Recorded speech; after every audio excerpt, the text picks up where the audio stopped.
बच्चों याद करिए, सबसे पहले हमने क्या करना सीखा था? सर सबसे पहले हमने आइडेंटिफाई करना सीखा था कि कौन से ट्रांजैक्शन बिजनेस से रिलेटेड हैं और जिनको मनी टर्म्स में मेजर किया जा सकता है, केवल उन्हीं को हम बुक्स में रिकॉर्ड कर पाएंगे।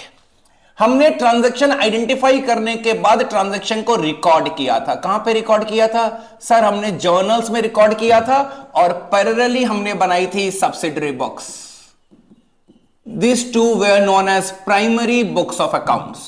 उसके बाद हमने सर ट्रांजैक्शन को पोस्टिंग किया था लेजर में।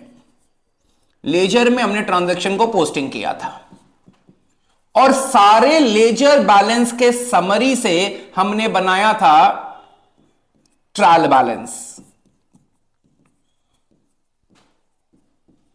तो अगर हमने जर्नल्स में ट्रांजैक्शन को रिकॉर्ड कर लिया तो अपने आप लेजर बन जाएगा। लेजर बनने के बाद अपने आप ट्रायल बैलेंस बन जाएगा।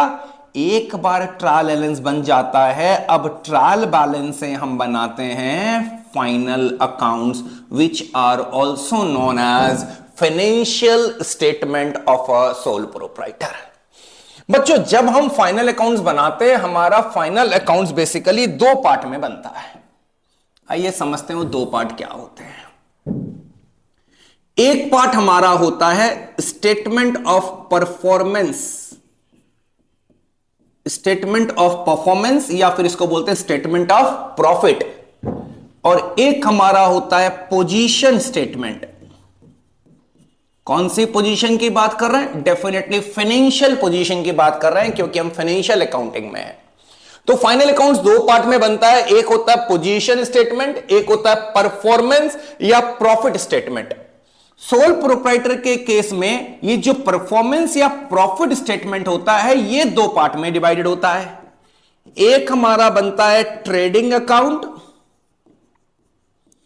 और एक हमारा बनता है profit and loss account. Position statement को हम बोलते हैं बैलेंस शीट, पोजीशन स्टेटमेंट को हम बोलते हैं बैलेंस शीट।